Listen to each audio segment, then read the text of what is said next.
I never thought I'd come back to Ashford. 10 years felt like a lifetime. Yet the moment I stepped off the bus and felt that cold autumn air hit my face, memories flooded back sharp and vivid like they'd happened yesterday. The town hadn't changed much. The streets were still lined with those old brick buildings, the same cracked sidewalks where I used to race my bike. But everything felt smaller somehow, like a dream fading at dawn. Walking toward the house on Maple Street, my heart hammered in my chest. The paint was peeling, the windows dusty. The house looked tired, just like I felt inside. I reached out and pushed the door open, the creak echoing through the empty rooms. Inside, the smell was familiar dust, old wood, and something else I couldn't place. On the kitchen table, a single note caught my eye. Written in shaky handwriting were two words: "Find the truth." I swallowed hard. That was why I was here, to find the truth about my father's disappearance, about the lies that had haunted my family for years. Before I could think further, a knock came at the door. I opened it to see Lucas, my childhood friend, now Ashford's sheriff. His eyes were kind but serious. "We've all been waiting for you," he said softly. "This town doesn't forget Evelyn, and some secrets aren't easy to bury." I nodded, feeling the weight of those words settle over me. Whatever awaited me here, I knew one thing: there was no turning back. The door closed behind Lucas with a soft click, and suddenly the silence of the house felt suffocating. I leaned against the doorframe, trying to steady my breathing. 10 years. 10 years of unanswered questions, whispers behind closed doors, and the gnawing feeling that something was terribly wrong. I wandered through the rooms, my footsteps echoing in the empty halls. Each corner held a memory: my mother's laughter in the kitchen, my father's worn leather chair by the fireplace. But those moments felt like echoes of a life that no longer existed. I sat down at the old wooden table, running my fingers over the note again. Find the truth, but what truth? Why now? And who had left the note? My phone buzzed. A message from an unknown number. "Be careful who you trust. Not everyone in Ashford wants the past uncovered." A chill ran down my spine. The town had always seemed quaint, even sleepy, but beneath that surface lay secrets darker than I'd imagined. I thought of Lucas. Could I trust him, or was everyone here part of the mystery? As night fell, shadows lengthened across the peeling wallpaper. Somewhere beyond the window, a dog barked. The past was calling me back louder than ever. And I was ready to answer. I never thought I'd come back to Ashford. 10 years felt like a lifetime, yet the moment I stepped off the bus and felt that cold autumn air hit my face, memories flooded back sharp and vivid like they'd happened yesterday. The town hadn't changed much. The streets were still lined with those old brick buildings, the same cracked sidewalks where I used to race my bike. But everything felt smaller somehow, like a dream fading at dawn. Walking toward the house on Maple Street, my heart hammered in my chest. The paint was peeling, the windows dusty. The house looked tired, just like I felt inside. I reached out and pushed the door open, the creak echoing through the empty rooms. Inside, the smell was familiar dust, old wood, and something else I couldn't place. On the kitchen table, a single note caught my eye. Written in shaky handwriting were two words: "Find the truth." I swallowed hard. That was why I was here. To find the truth about my father's disappearance, about the lies that had haunted my family for years. Before I could think further, a knock came at the door. I opened it to see Lucas, my childhood friend, now Ashford's sheriff. His eyes were kind but serious. "We've all been waiting for you," he said softly. "This town doesn't forget Evelyn, and some secrets aren't easy to bury." I nodded, feeling the weight of those words settle over me. Whatever awaited me here, I knew one thing: there was no turning back. The door closed behind Lucas with a soft click, and suddenly the silence of the house felt suffocating. I leaned against the doorframe, trying to steady my breathing. 10 years. 10 years of unanswered questions, whispers behind closed doors, and the gnawing feeling that something was terribly wrong. I wandered through the rooms, my footsteps echoing in the empty halls. Each corner held a memory: my mother's laughter in the kitchen, my father's worn leather chair by the fireplace. But those moments felt like echoes of a life that no longer existed. I sat down at the old wooden table, running my fingers over the note again. Find the truth, but what truth? Why now? And who had left the note? My phone buzzed. A message from an unknown number. Be careful who you trust. Not everyone in Ashford wants the past uncovered. A chill ran down my spine. The town had always seemed quaint, even sleepy, but beneath that surface lay secrets darker than I'd imagined. I thought of Lucas. Could I trust him, or was everyone here part of the mystery? As night fell, shadows lengthened across the peeling wallpaper. Somewhere beyond the window, a dog barked. The past was calling me back louder than ever, and I was ready to answer. The next morning, the chill in the air felt sharper. The sky a dull gray that matched the weight in my chest. I pulled on my jacket and stepped outside, the crunch of leaves beneath my boots, the only sound breaking the morning stillness. Ashford was waking up slowly. A few early risers shuffled past, casting curious glances my way.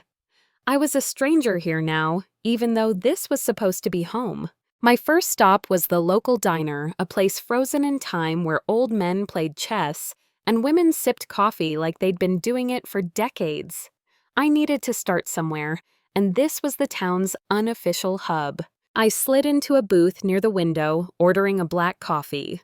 The waitress, a woman with tired eyes but a warm smile, nodded as if she recognized me. "Back in town, huh?" she said quietly. "Yeah," I replied, forcing a smile, trying to piece some things together. She leaned in slightly. "People around here like to keep things buried, but sometimes when you dig too deep, well, you might not like what you find." Her words sent a shiver through me. I nodded, more determined than ever. I pulled out my phone, scrolling through old contacts and photos, looking for a place to start. Then I remembered Mrs. Harlow. She'd been my father's neighbor, a kind woman who always kept an eye on the neighborhood. Maybe she could tell me something. As I left the diner, the weight of Ashford's secrets pressed down on me. But I wasn't afraid anymore. Not yet. I was ready to face whatever lay ahead. The narrow path to Mrs. Harlow's house wound through towering oaks whose leaves whispered secrets with every breeze. The air smelled of damp earth and fading summer, a scent that pulled memories from the depths of my mind. I knocked on the faded green door, heart pounding. After a moment, it creaked open, revealing a petite woman with silver hair and eyes sharp despite her years. "Evelyn," she said, surprise flickering before a soft smile warmed her face. "I thought you might come back." "I need your help," I said, stepping inside. The house was filled with photographs and knickknacks, each telling stories of a time long gone. Mrs. Harlow brewed tea as I recounted my father's disappearance and the strange note I'd found. She nodded slowly. "Your father was a good man, but Ashford, it changes people." There were rumors, things said in hushed tones about the night he vanished. People saw shadows where there should have been light. Like what I pressed. Her gaze darkened. That night there was a storm more than just rain. A storm of secrets, lies, and maybe betrayal. "Some say your father uncovered something he shouldn't have." I swallowed hard, the pieces of the puzzle beginning to fit. "Be careful, Evelyn," Mrs. Harlow whispered. "Some truths are protected fiercely." As I stepped back onto the leaf-strewn path, the wind seemed to carry a warning and a challenge. The past was calling, and I was no longer running. The days that followed were a blur of restless nights and cautious conversations. Every shadow seemed to hide a secret, every smile held a hidden meaning. Ashford was a town built on silence, and I was the one trying to break it. My next visit was to the old library, a dusty brick building at the edge of town. I hoped the archives might hold something: old newspapers, police reports, anything about my father's disappearance. The librarian, Mr. Grayson, was a grizzled man with thick glasses and a wary gaze. He recognized me instantly. "Looking for old ghosts." "Miss Parker," he asked, leading me to a dim corner filled with yellowed papers and faded photographs. Hours passed as I sifted through clipping stories of Storm's missing persons and whispers of corruption tied to a local developer named Caldwell. My father had been investigating Caldwell's plans before he vanished. A folded newspaper clipping slipped from the pages, a photo of my father shaking hands with Caldwell, a forced smile on his face. The caption read, "Town Council approves controversial development project." Why would my father be involved with Caldwell? Or was he exposing him? I felt the weight of the question settle on me like the autumn fog. The deeper I dug, the clearer it became. My father's disappearance was no accident. But who wanted him gone and why? The name Caldwell echoed in my mind as I left the library, its weight heavier with every step. Ashford's serene facade was cracking, revealing shadows I'd never dared to confront. If my father's disappearance was linked to this man, then the danger was far closer than I imagined. That evening, I drove past Caldwell's sprawling estate on the outskirts of town. The mansion loomed cold and imposing, surrounded by meticulously trimmed hedges and security cameras that seemed to watch my every move. I knew I couldn't face this alone. Lucas had offered his help, and despite the lingering questions about who I could trust, I realized I needed allies. The next day, I met him at the sheriff's office. His face was grim but determined. "Caldwell's no stranger to controversy," Lucas said, sliding a folder across the desk. "Environmental violations, intimidation tactics, he's cleaned up more than the town's forests." I flipped through reports of protests, lawsuits, and threats. It painted a picture of a man who would stop at nothing to get what he wanted. "Do you think he's involved in my father's disappearance?" I asked, voice barely above a whisper. Lucas hesitated. "I don't know, Evelyn, but I promise we'll find out." As the sun set behind the hills, a chill ran down my spine. The enemy was unseen, but I was no longer afraid. The fight for truth had begun. The weight of Caldwell's name pressed on me like a storm cloud, threatening to burst. Every whispered rumor, every shadowy glance in Ashford seemed to tie back to him. I felt like I was being pulled deeper into a web, spun decades ago, a web designed to trap those who dared to challenge it. That evening, I couldn't resist driving by Caldwell's estate again. The mansion was an unyielding fortress of wealth and power, its stone walls cold and unwelcoming. Security cameras blinked like watchful eyes, as if daring me to come closer. I parked a block away, heart pounding, and watched as servants moved quietly through the manicured gardens. My father had once told me that power could corrupt even the kindest souls, but Caldwell was something darker. The next morning, I sat across from Lucas at the sheriff's office. His usual easy demeanor was replaced with grim seriousness. "Caldwell's got the whole town wrapped around his finger," Lucas said, pulling out a folder thick with files. "Environmental violations, bribery threats. He's built his empire on fear and silence." I scanned the pages filled with complaints from locals and court documents. It was clear this man had enemies, but none dared to confront him openly. "Did your father ever mention Caldwell?" I asked, my voice tense. Lucas shook his head slowly. No direct mention, but he was looking into something big right before he disappeared. "I think your dad stumbled onto Caldwell's secrets." I clenched my fists. The truth was closer than I thought, and so was the danger. "Be careful," Evelyn Lucas warned. "This isn't just about missing persons anymore. We're dealing with a man who'll stop at nothing." Outside, the wind picked up, rattling the windows. Ashford's calm was a mask.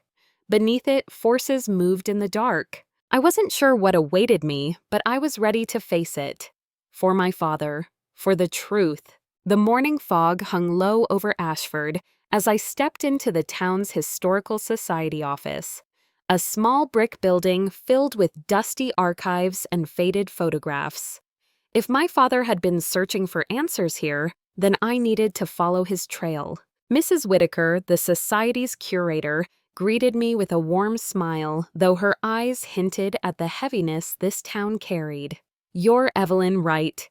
Your father was well liked here, but his disappearance shook us all. I nodded, trying to keep my voice steady. I'm hoping to find anything that might explain why he vanished. She led me to a back room filled with old newspapers and town records.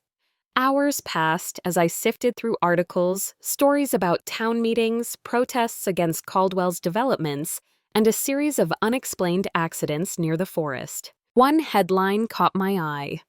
Local environmentalist threatened over logging project. The photo beneath showed my father speaking passionately at a town hall. Face determined, eyes fierce. My pulse quickened. This was the man I remembered willing to stand up no matter the cost. As I delved deeper, a name kept appearing. Harper Collins, a journalist who had reported extensively on Caldwell's activities before mysteriously leaving town. If I could find Harper, maybe she held the missing pieces. As dusk settled, I stepped outside, the chill in the air sharpening my resolve. The threads of the past were tangled, but I was beginning to see the pattern. The truth was out there, and I was going to find it. The city lights faded behind me as I drove toward the neighboring town where Harper Collins was last known to have worked. I barely slept the night before, adrenaline fueling my resolve. Harper was my best hope to unlock the secrets my father had died trying to expose. The diner where Harper used to write was tucked into a quiet corner of town. Inside, the air smelled of coffee and old books. The waitress pointed me toward a small table where a woman in her 40s sat alone, typing furiously on a laptop. Harper Collins. I asked, voice steady despite my nerves. She looked up startled, then smiled faintly. That's me. And you must be Evelyn Parker. Your father and I crossed paths once, before things got complicated. We talked for hours, and Harper shared fragments of a story that reached far beyond Caldwell's construction projects, a tangled web of corruption, land grabs, and a powerful cabal willing to silence anyone who threatened their interests. He got too close, Harper said, her voice low. That's why he disappeared. Because some people in Ashford don't want the truth to come out. Harper handed me a folder filled with notes, documents, and photographs. Use this wisely. It's dangerous to dig too deep. Leaving the diner, I felt both empowered and terrified. The stakes were higher than ever. But for my father, and for me, the truth was worth every risk. Back in Ashford, the weight of Harper's revelations pressed heavily on my mind. I knew I couldn't face this alone. Lucas was the one person I could trust, and I needed to bring him into the fold. We met in his office, the sheriff's quiet presence a steady anchor against the storm swirling inside me. I got something. I began sliding Harper's folder across the desk. Evidence of corruption, intimidation, and maybe why my father disappeared. Lucas flipped through the documents, his brow furrowing. This is serious, Evelyn. We're talking about people who will go to great lengths to protect their secrets. He paused, then looked me in the eye. You've been brave coming this far, but you need protection. His words were both reassuring and frightening. The deeper I dug, the more dangerous this became. Over the next few days, we worked together, piecing together clues and interviewing townsfolk. Some were willing to talk, others guarded their silence with wary eyes. One evening, as we pored over maps and notes, Lucas glanced up. There's a meeting tomorrow night, a gathering of Caldwell's supporters. It's our chance to find out what they're really planning. I nodded, steeling myself. Walking into that meeting could change everything or put me in grave danger. But I wasn't backing down. This was more than a quest for answers. It was a fight for Ashford's soul. The night air was thick with tension as I approached the old community hall on the outskirts of Ashford. The building loomed like a relic from another era, its boarded windows and faded paint hiding the secrets inside. Lucas and I exchanged a brief, determined glance before stepping through the heavy doors. Inside, the room buzzed with low conversations and uneasy glances. Faces I recognized from town meetings and the local news sat clustered in tight groups, their voices hushed but urgent. Caldwell's influence was evident, not just in their confident posture, but in the way others avoided eye contact. We blended into the crowd, listening carefully as the meeting began. Plans were laid out for a new development project, one that would drastically alter Ashford's landscape and potentially silence dissenters for good. As a man with a commanding voice outlined the agenda, I felt a cold knot tighten in my stomach. This wasn't just about money or land, it was about control, about crushing anyone who dared to stand in their way. Suddenly, the room fell silent as a figure entered the unmistakable presence of Caldwell himself. His eyes swept across the room, landing briefly on me. A shiver ran down my spine. Lucas nudged my arm. "We need evidence. Be careful." For the first time, I realized just how high the stakes were. This was no longer a local squabble. It was a battle for the truth and my father's memory. As the meeting progressed, I took careful notes and snapped discreet photos with my phone. Every word could be a piece of the puzzle or a weapon against me. When the meeting ended, we slipped out into the night, hearts pounding. The gathering storm was here, and I was standing in its path. The days following the meeting were a whirlwind of secrecy and caution. Lucas and I spent every spare moment piecing together the information we'd gathered, mapping out connections and potential allies. But the deeper we dug, the more palpable the danger became. Strange things began happening. My car was vandalized, tires slashed, and threatening messages scrawled across the windshield. Anonymous calls in the dead of night, heavy footsteps outside my window. Someone wanted me to stop. Yet surrender was never an option. Lucas stepped up his protection, his calm presence a shield against the mounting threats. "They want fear," he said. "Don't give it to them." One afternoon, as I was going through emails, a message caught my eye. No sender, no subject. Only one chilling line: leave Ashford or lose everything. My hands trembled, but I knew I couldn't back down. Not now, not after everything. The town's shadows were closing in, but I held tight to the light of truth. For my father, for Ashford, and for the future, I refused to lose. The tension in Ashford was suffocating, like the weight of a storm about to break. Each day felt like walking a tightrope, one misstep, and everything could come crashing down. I barely slept, my mind racing with threats, secrets, and the faces of those I couldn't fully trust. Even Lucas seemed tense, the usually steady sheriff, showing cracks of worry beneath his calm exterior. One night, as I returned home late from a meeting with an anonymous informant, I noticed a figure lurking near my porch. Heart pounding, I froze. The figure stepped forward, an unfamiliar face, shadowed and cold. "Evelyn Parker," the voice hissed. "Stop digging, or you'll regret it." I stood my ground, fury boiling beneath my fear. "I'm not stopping.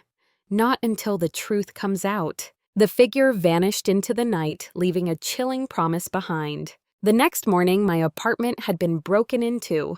Nothing was stolen but papers, photos, and my father's old journals were scattered and torn. It was a message: we're watching, and we won't back down. But neither would I. This was my breaking point, the moment when fear transformed into resolve. For my father, for Ashford, for justice. The break-in was a brutal reminder of the stakes. I sat amidst the scattered pages, heart-pounding, but determination burning brighter than ever. They wanted to intimidate me, to silence the truth, but I refused to be broken. Lucas arrived quickly after my call, his eyes scanning the room, the familiar weight of his presence grounding me. "We need to secure everything, and fast," he said. "But you're not alone." Together, we began piecing the torn journals back together, uncovering notes and cryptic messages my father had painstakingly recorded. His words spoke of hidden meetings, secret deals, and a fear that something terrible was coming to Ashford. The community's facade of peace was crumbling. I reached out to Harper again, sharing the new findings. She warned me, "You're stirring a hornet's nest, but you have a story that needs telling." Determined, I organized a small gathering of trusted townsfolk willing to hear the truth. Faces I hadn't seen in years appeared, some wary, some hopeful. As I spoke, revealing the web of corruption and the risks my father faced, I saw something shift, a spark of courage kindling in their eyes. The fight was far from over, but I knew this from the ashes of fear and silence. A new strength was rising. The small town hall buzzed with a renewed sense of purpose. Faces familiar and new filled the room, their expressions a mixture of fear, hope, and determination. I stood at the front, heart pounding, ready to share everything we had uncovered. "This is our home," I began, voice steady despite the weight of the moment. "Our families, our history, our future. But corruption and silence have kept us shackled for too long. It's time to break free." Lucas stood beside me, offering silent support. As I detailed Caldwell's schemes and the cover-ups that had followed, whispers turned into murmurs of agreement, then into nods of resolve. Among the crowd, I spotted old friends who had once been silent witnesses, now ready to stand with us. The local news had been invited, and cameras recorded every word, broadcasting Ashford's story beyond its borders. Plans were made to petition the town council, demand investigations, and protect whistleblowers. The community was awakening, united by the shared desire for justice. That night, as I walked home with Lucas, the weight on my shoulders felt lighter. Together we were stronger. Together we could face whatever came next. The fight was far from over, but for the first time, I believed victory was possible. The momentum we had built in Ashford was undeniable, but it came with a price. Threats against me and Lucas escalated. One night, my car was torched in my driveway, the flames licking the sky like a warning. The town's peaceful veneer was cracking, exposing a dangerous undercurrent. Yet the community stood firm. Meetings were held in secret, strategies crafted to protect those who dared to speak out. I found strength in their courage and in Lucas's unwavering support. But the emotional toll weighed heavily. Doubts crept in during quiet moments. Was the truth worth the cost? Would we be strong enough to see this through? Despite the fear, I refused to retreat. For my father, for Ashford, and for the future, I would carry this burden. The fight for justice was personal, and I was ready to pay the price. The winds of change swept through Ashford as the town finally found its voice. With evidence mounting and public pressure growing, the town council was forced to convene an emergency session. For the first time in years, voices once silenced echoed loudly in the chambers. I stood before the council, nerves tight, but resolve unwavering. "This isn't just about a development project," I told them. "It's about the very soul of Ashford. The truth must be known, and justice must be served." Documents, testimonies, and hard evidence were laid bare, leaving no room for denial. Caldwell's empire began to crumble under the weight of exposure. Outside the chambers, supporters gathered their cheers, a chorus of hope and victory. Though the battle was far from over, the silence that had shrouded Ashford was finally broken. The morning sun bathed Ashford in golden light, casting long shadows that spoke of the past but promised a brighter future. The town had been through a storm, a reckoning, that had shaken its foundations and exposed its darkest secrets. As I walked through the familiar streets, now alive with renewed hope, I felt a profound sense of peace. The fight for truth had been hard, painful, and at times overwhelming, but it had also brought us together in ways I never imagined. Lucas walked beside me, his steady presence a comfort and a reminder that I was no longer alone in this journey. Our community had faced its demons and chosen to rise above. The scars remained, but they were marks of resilience, not defeat. For my father, for Ashford, and for everyone who dared to seek the truth, a new dawn had arrived. And with it came the promise of healing, justice, and hope.